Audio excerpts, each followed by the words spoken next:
네, 안녕하세요. 네, 오늘도 2025년 3월 12일 수요일입니다. 네, 오늘도 전체적으로 빅테크, 그다음 S&P 500에 대한 맵을 보면서 시작을 해보도록 할게요. 기록을 시작하겠습니다. 네. 그래서 보도록 해보면, 네, 마이크가 잘 들어오고 있고요. 보도록 해보면 전체적으로 빨간불이 아직도 좀 유지돼 있죠. 그래서 뭐 근데 빨간불보다도 이 제가 주로 보는 이제 테크 주식들이 얼마나 그 펀더멘탈이 잘 유지되고 있는지 그 부분을 주요적으로 생각을 하면서 항상 그 부분을 생각하면서 저는 보는 게 좋다라고 생각을 해요. 왜냐하면 매일매일 주가 따라가다 보면은 사실 그게 왜 떨어졌는지 왜 올랐는지 그거는 우리가 100%알 수 없잖아요. 그거 안다라고 해도 그거 쫓아가면서 어 주식이 이렇게 오를지 내릴지 그건 알 수가 없어요. 왜냐? 그걸 안다라고 해도 그걸 모르는 사람들이 또 다른 이유로 주식을 매도하고 매수할 거기 때문이죠. 그래서 알고 이게 왜 올랐는지 왜 내리는지 알기보다도 해당 내가 투자하고 싶은 기업들 또는 투자하는 기업들이 펀더멘탈이 잘 유지되고 있는지 그 부분을 우선적으로 생각을 해보면 좋을 것 같아요. 그런 차원에서 봤을 때 이제 엔비디아가 약간 올랐네요. 그다음 테슬라도 다시 220달러에서 230달러 선으로 조금 회복을 했어요. 네, 브로드컴도 계속 하락을 하다가 전체적으로 계속 하락을 하다가 이제 회복하는 테크 주식들이 있고요. 그리고 어제와는 약간 다르게 이 컨슈머 부분하고 그 다음에 이런 헬스케어, 그 다음 파이낸셜 부분이 이제 계속 오르다가 다시 어떻게 보면, 그러니까 약간 이게 어떤 현상이 드냐면, 이 테크 관련된, 빅테크 관련된 이 부분은 계속해서 하락을 하다가 다시 어느 정도 회복을 하고 있고, 근데 그와 반대로 이 나머지 부분, 파이낸셜, 그다음에 헬스케어, 그다음에 뭐 컨슈머 디펜시브, 결국엔 소비재죠. 소비재 이런 거 관련된 거죠. 이런 기업들은 반대로 또 이제 빅테크와는 약간 반대의 양상을 보이고 있지 않나라는 생각을 하고 있습니다. 여긴 또 유틸리티라고 해가지고 G 베노바 뭐 이런 다른 기업들도 컨스텔레이션 에너지 이 에너지 기업들도 비스트라하고 컨스텔레이션 에너지 여기도 에너지 기업 그러니까 에너지 관련된 수혜주로서 굉장히 얘기가 많이 나왔다가 전체적으로 미국 시장이 하락을 하면서 좀 여기도 많이 하락을 했었는데 다시 회복세가 어느 정도 보이고 있네요.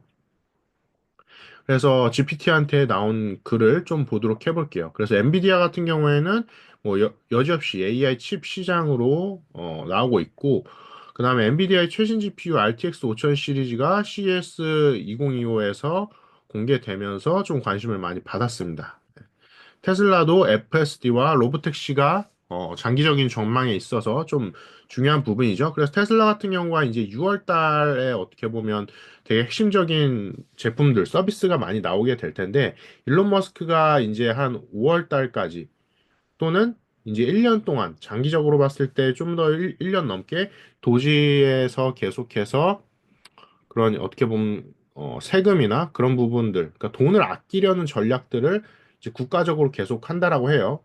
그래서 여기에서 잘 생각을 해볼 만한 게 머스크와 테슬라가 일하는 것은 조금 별개일 수도 있다라는 생각을 해요. 그러니까 일론 머스크가 테슬라의 모든 것을 책임지진 않는다. 그러니까 머스크가 지금 도지에서 일하는 것과 테슬라가 주가가 떨어지는 것은 약간은 별개로 생각을 해봐도 좋을 것 같다라는 생각을 하고 있어요. 왜 그러냐면 테슬라라는 조직이죠. 회사죠. 회사가 있는데 테슬라라는 이 회사의 최고 의사결정권자는 결국엔 머스크이긴 할 거예요. 근데 그러한 차원에서 실질적으로 일을 하는 사람들은 또 다른 뭐 엔지니어나 개발자들이나 뭐 마케팅 하시는 분들 여러 분들이 계실 거예요. 그러니까 훌륭한 다른 분들이 있기 때문에 테슬라가 지금까지 유지됐고 시가총액이 이렇게 커진 거죠. 그렇기 때문에 일론 머스크가 도지에서 일하는 것 때문에 테슬라가 주춤하지 않을까 이렇게 걱정하시는 분들이 계실 텐데 그런 걱정 때문에 만약에 테슬라가 무너질 거였으면 진작에 무너졌을 거라고 생각을 해요. 왜냐하면 테슬라 같은 경우에 2008년도도 그렇고 과거에 이제 굉장히 어려운 일들, 그러니까 돈이 없다거나 스페이스X에 계속해서 스페이스X를 통해서 로켓을 쌓으려야 되는데 그것도 돈이 없거나 그다음에 새로운 차를 만들어야 되는데 그것도 돈이 없는 경우들이 되게 많았어요. 근데 그런 어려움들을 계속해서 겪어왔기 때문에 근데 테슬라에서 지금 머스크가 빠졌다고 테슬라가 주춤한다? 그거는 이제 조금 이제 뭐 브랜드적인 이미지 상에서 많이 이제 주춤을 하고 있다라고 생각을 할 수 있지만 테슬라 자체의 본질이 흐려지진 않는다라고 생각을 하고 있습니다. 네, 다음은 팔란티어입니다. 팔란티어도 계속해서 하락을 많이 했었죠. 그래서 하락하다가 다시 상승하면서 78달러까지 올라오게 됐고요. 팔란티어에 대한 좀 프레스 릴리즈 여기가 공식적인 이제 소식을 전해주는 곳인데 팔란티어 자체 홈페이지예요. 팔란티어.com 뉴스룸으로 들어가시면 보실 수 있습니다. 그래서 3월 11일 새로운 소식을 보도록 해보면 팔란티어가 latest wave of customers take center stage AIP콘 그러니까 AIP콘이라는 어떤 자기만의 이제 콘테스트를 열어서 AIP를 많이 선보인다라고 해요. 그래서 3월 13일 날 온라인으로 이제 20분 동안 할 거라고 이제 여기 나와 있네요. 그래서 여기에서 중요한 부분은 New Customer Announcement Include 그러니까 새로운 고객사가 뭐 하이네켄 그 다음에 웰그린이라고 읽어야 되나요? 그 다음에 R1, 레이스트랙, 그 다음에 RIP 코드 and more. 그러니까 새로운 고객사가 계속해서 이렇게 확보되고 있다. 그 부분에 우리는 좀 주목을 해야 되겠고요. 와프 스피드도 되게 중요하죠. 와프 스피드의 새로운 고객사들도 어떻게 그들이 리인더스트리alization, 그러니까 어떻게 새롭게 이 매니팩처링을 개선하고 있는지를 소개할 거라고 해요. 여기에는 레드캣, 그 다음에 드론 회사인가 봐요. 셀드론, 그 다음에 세라닉, SNC, 그 다음에 또 다른 기업들 이렇게 소개될 거라고 합니다. 그리고 other customer, 여기 굉장히 중요한 부분인데 other customer speakers include AT&T, 굉장히 큰 회사죠. 미국의 전통적인 기업 중에 하나죠. 그다음 안두릴, 방산 기업으로서 지금 아직 주식으로 상장을 하진 않았지만 비상장 기업 중에 지금 미국 방산 기업 중에 거의 최고의 스타트업으로 불리고 있습니다. TWG 글로벌, 최근에 파트너십을 맺었죠. 레나와 KKR, 그다음에 오웬스 코닝, 뭐 델타 에어라인까지. 굉장히 굵직한 기업들이 이번에 스피커로 참여한다라고 합니다. 그래서 이것도 나중에 제가 정리를 해서 3월 13일 이후에 정리를 해가지고 공유를 드려보도록 할게요. 그래서 팔란티어에 대한 이렇게 새로운 소식도 있다라고 생각을 해주시면 될 것 같고요. 아이온큐에 대해서도 아이온큐도 계속해서 하락을 많이 했었죠. 그래서 18.7달러까지 어떻게 보면 다시 올라왔다라고 볼 수가 있고요. 아이온큐에 대한 소식도 공식적인 소식도 이 뉴스에서 볼 수 있는데 좀 중요한 소식이 한 두 가지 정도 있어요. 첫 번째는 아이온큐가 372 밀리언 달러를 지금 갖고 오게 됐다. 그러니까 돈을 수급을 했대요. 이거 영화를 분석을 해보면 3억 7,200만 달러 이상의 자금을 조달을 했다라고 해요. 시장 공개 주식 공모 프로그램을 통해서. 그러니까 자금이 확보가 됐다라는 거죠. 굉장히 큰 돈. 3억 7,200만 달러면 3천억이 넘죠. 4천억이 넘을 거예요. 그래서 돈을 어쨌든 자금을 확보했다. 이 부분이 굉장히 중요한 부분이고, 그래서 여기 끝부분을 좀 읽어볼게요. 끝부분이 좀 중요할 텐데,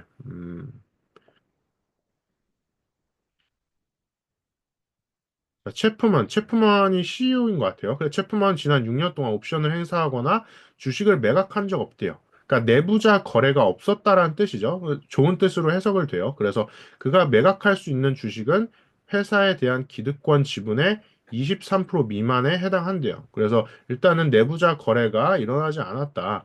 여기 나와 있네요. 체프머니 CEO 이렇게 나와 있어요. 이규스팁 체어면 그냥 그 이사 회장 그 정도인 것 같아요. 의장 정도 굉장히 또 중요한 역할이죠. 그래서 어쨌든 굉장히 큰 돈을 확보했다. 여기 또 중요한 말이 있네요. 니콜라스 드머시 CEO가 얘기를 했다라고 합니다. 이걸 한번 해석을 해서 보면은 네, 최근에 격변하는 시장 상황에서도 3억 5천만 달러 이상을 모금할 수 있게 되어서 기쁘게 생각합니다. 이로써 2024년 12월 31일 기준 현금 잔액은 7억 달러 이상으로 예상됩니다.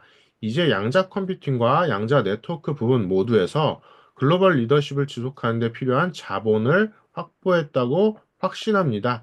네, 이제까지 아이온큐가 자본을 굉장히 많이 확보를 했어요. 그리고 그 자본을 잘 쓰기도 했죠. 큐비텍이라는 굉장히 중요한 양자 네트워킹 기업을 인수하기도 했고요. 그리고 지금까지 개발을 잘 해오고 있어요.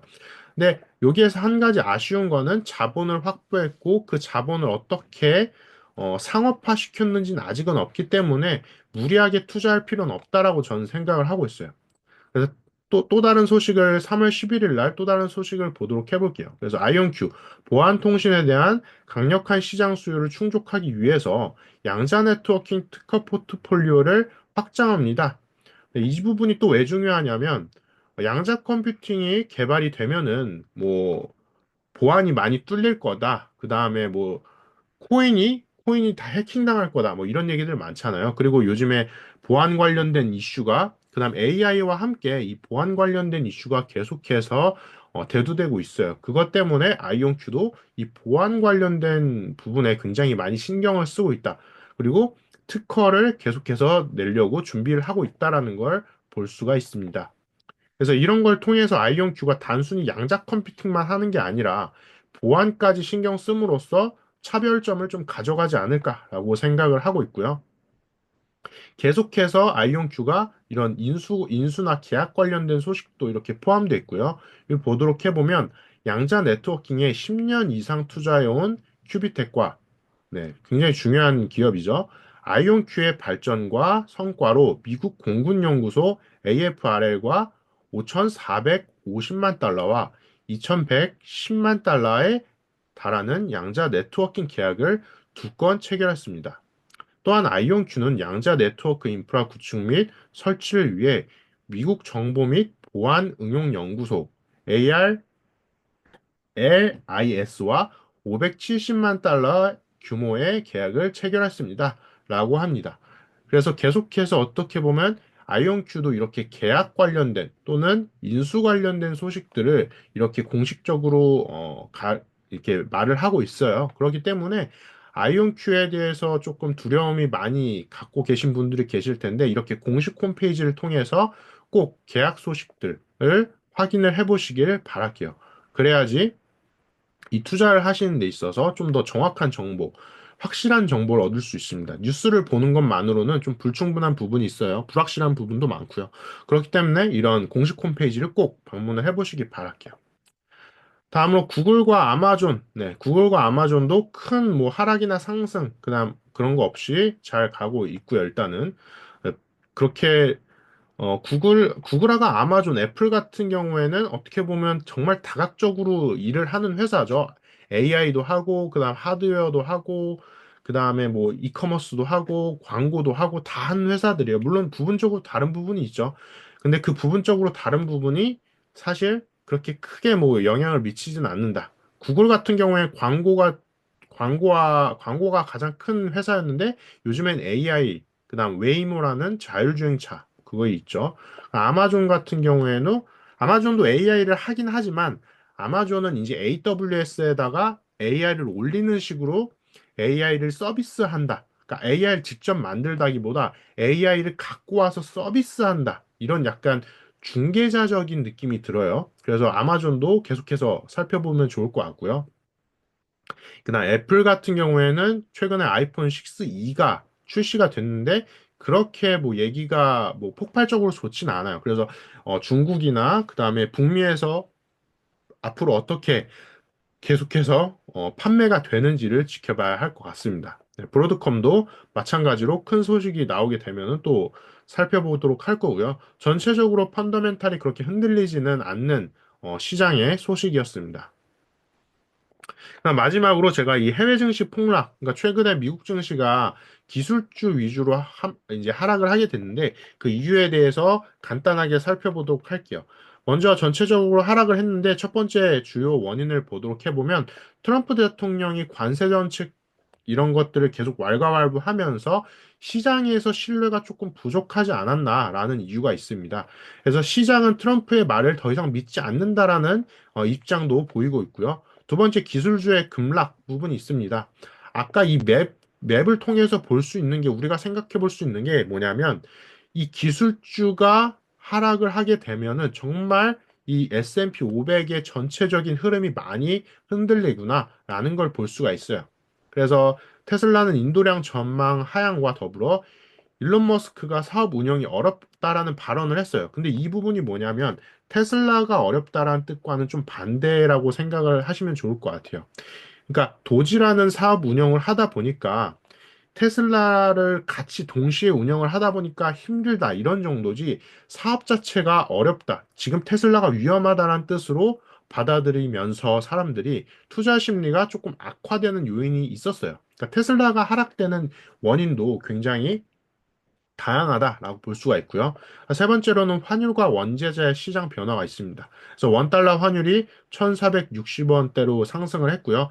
이 불확실성이라는 단어가 계속해서 나오고 있어요. 그러면서 사람들이 위험자산, 그러니까 주식 투자라는 것을 위험자산으로 받아들이면서 이 위험자산을 회피하고 안전자산인 금하고 채권 등에 좀 더 이동을 하고 있지 않을까라고 생각을 하고 있습니다. 또는 위험자산, 그러니까 주식에 있는 돈을 빼고 현금을 최대한 많이 확보하고 있는 거죠. 워렌 버핏 같은 경우는 최근에 계속해서 주식을 매도하고 그 다음에 현금을 계속 확보하는 형태로 태세를 조금 전환하고 있다라고 하죠. 그걸 통해서 알 수 있는 게 전체적으로 현금 확보량이 늘어나고 있다라고 볼 수가 있습니다. 그래서 주요 투자 대가들의 관점을 저희가 한번 생각을 해볼게요. 첫 번째, 워렌 버핏의 투자 철학은 장기적인 투자, 그리고 단순히 주식이 아니라 좋은 사업을 인수한다는 관점으로 접근을 해요. 그리고 버핏이 아까도 말씀드렸지만 제일 중요시하는 건 바로 현금이죠. 네. 그러니까 사업을 인수하는 것도 중요하지만 그 인수를 제대로 하기 위해서는 제대로 된 현금이 필요하다. 그리고 그 현금을 통해서 저평가된 우량 기업을 발굴한다. 근데 이걸 통해서 생각해 볼 수 있는 건 버핏 생각에는 지금 저평가된 우량 기업이 없나라고 이제 생각을 할 수가 있어요. 왜냐? 현금을 계속해서 확보만 하고 있기 때문이죠. 그래서 버핏이 향후에 어떤 기업을 매수를 하게 되면은 그 기업이 정말 저평가된 우량 기업인지 한번 다시 공부를 해보시면 좋을 것 같아요. 그다음 100배 주식 전략도 있죠. 우리가 흔히 말하는 텐버거라고도 하는데요. 장기적으로 인내심을 갖고 투자를 하는 거예요. 그러니까 장기적으로 이 투자를 한다라는 건 정말 어렵고 왜냐 어려우니까 이렇게 100배라는 100배 주식, 햄버거라는 단어도 나온 거죠. 그다음에 경쟁 우위에서 그다음 높은 수익성을 계속해서 유지할 수 있고 마지막으로 제일 중요한 건 인내심이 필요하다. 그럼 이 인내심이 어느 정도여야 되냐? 100배를 하려면은 10년이 걸릴 수도 있고, 그 다음에 100배가 아예 안 될 수도 있죠. 그래서 우리는 제대로 된 성장 가능성을 갖고 있는 테슬라나 뭐 그런 팔란티어 같은 기업들을 제대로 계속해서 공부하면서 인내심을 가져야 한다. 근데 인내심도 중요하지만 경쟁 우위하고 높은 수익성을 계속해서 주고 있는지 현재와 미래를 함께 고민을 하셔야 된다라고 생각을 하셔야 됩니다. 그 다음에 세 번째는 찰리 먼거의 소수의 좋은 주식을 오래 보유하는 전략도 있습니다. 그래서 분산 투자보다는 확신이 있는 소수의 좋은 주식을 오래 보유하는 거 이러한 방법도 있다라는 걸 말씀을 드리는 겁니다. 그래서 이렇게 볼 수가 있겠고요. 그래서 여기에서 생각해 볼 수 있는 투자 전략은 첫 번째는 방어적 포트폴리오 구축하는 거. 이건 아까 말씀드렸던 현금 확보하는 것과 또 연결이 될 수 있을 것 같아요. 그 다음에 두 번째는 기술주의 반등 기회를 포착하는 거예요. 그러니까 계속해서 S&P 500의 기술주가 떨어지고 있는데 언제 반등할지 사실 언제 반등할지 몰라요. 그렇기 때문에 자신의 지금 현금 자산을 함께 고려하면서 부분적으로 이제 분할 매수를 하시면 괜찮지 않을까 생각을 하고 있습니다. 사실 이 조정이 단기 조정이라고 하는데 단기 조정이 언제 끝날지 아무도 모르기 때문에 자신의 이 현금 상황에 맞춰서 그다음에 나는 지금 현금을 확보해야겠다 이런 생각을 하시는 분들 계실 테니까 언제를 이제 맞추려게 하시기보다도 지금 자신의 현금 상황을 잘 고려하셔라 라고 말씀드리겠고요. 세 번째는 환율 변동을 활용한 글로벌 투자 기회, 그러니까 신흥국 같은 기업들을 볼 수가 있을 것 같아요. 네, 그래서 전체적으로 요약을 해보면 관세 정책과 경기 침체 우려, 그다음 기술주의 조정 등이 전체적으로 S&P 500, 이 주가, 미국 주식, 미국 증시를 흔드는데 요인이 될 수 있을 것 같아요. 여기에서 제일 중요한 거는 본질적인 가치, 이 펀더멘탈에 대해서 잘 생각을 해보시면서 그다음 마지막으로 또 말씀드리고 싶은 거는 내가 단기적으로 투자를 해서 어떻게 보면 큰 돈을 벌기보다도 인내심을 가져야지 우리가 이 100배에 대한 해당하는 주식을 생각해 볼 수 있다. 그 부분을 꼭 한번 생각을 해보시면서 오늘도 이렇게 마치도록 하겠습니다. 네, 여기까지 기록을 마치도록 하겠고요. 네, 감사합니다.